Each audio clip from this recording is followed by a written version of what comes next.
Virat Kohli, Phil Salt, রজত পাতিদারদের বিধ্বংসী ব্যাটিংয়ের সামনে খড়কুটোর মতো উড়ে গেল কেকেআর।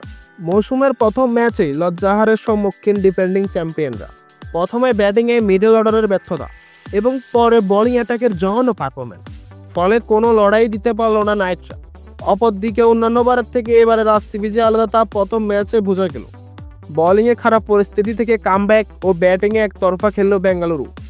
কেকেআরের দেওয়া 175 রানের টার্গেট 16.2 ওভারে 3 উইকেট হারিয়ে চেস করে ফেলে আরসিবি।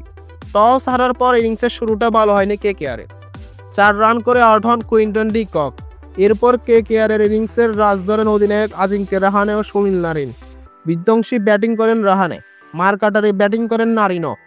রাহানে নারিন জুটি 17 রানের পার্টনারশিপও করেন। 25 বলে নিজের ব্যক্তিগত অর্ধশত রান করেন কেকেআর অধিনায়ক, কিন্তু 26 বলে 44 রান করে আউট হন নারিন।